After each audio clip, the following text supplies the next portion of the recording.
Dubai যে কতটা উন্নতি হয়েছে তার জানান দিচ্ছে প্রতিটি সময়ে। শুরু হচ্ছে পবিত্র রমজান মাস। রমজানে রোজাদারদের ঘরে ঘরে সেহরি পৌঁছে দিতে অত্যাধুনিক ড্রোন ব্যবহারের সিদ্ধান্ত নিয়েছে সংযুক্ত আরব আমিরাতের শহর দুবাই। খবর উর্দু টকশো।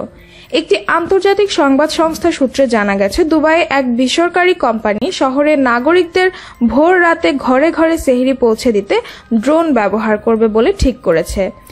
8 ব্যাটারি চালিত এই ড্রোনটি একবারে 10 কেজি ওজনের খাবার বহন করতে সক্ষম। কোন ড্রোন ব্যবহার করা হচ্ছে সে বিষয়ে ওই কোম্পানি জানিয়েছে, দুবাই শহরের স্থানীয় নাগরিকের সংখ্যা একেবারেই কম, অধিকাংশই প্রবাসী, যারা বিভিন্ন দেশ থেকে অর্থ উপার্জনের জন্য এখানে বসবাস করে। এদের মধ্যে ভারত, বাংলাদেশ ও পাকিস্তানি মুসলমানদের সংখ্যা বেশি। দুবাইতে কাজের চাপের কারণে অনেক প্রবাসী রমজানের খাবার রান্না করার সময় পান না, আবার দূরে গিয়ে খাবার নিয়ে আসাও কঠিন। অনেক সময় খাবার অর্ডার দিয়ে রাখলেও তা সময় মতো পৌঁছায় না। সব মিলিয়ে নাগরিকদের সুবিধার জন্যই দ্রুতগামী ওই ড্রোনের ব্যবহার করা। দুবাইয়ের মতো আমাদের দেশটি কবে যে উন্নতি হবে কে জানে। প্রিয় ভিউয়ার, আপনাদের কি মনে হয়, বাংলাদেশ কি দুবাইয়ের মতো উন্নতি করতে পারবে?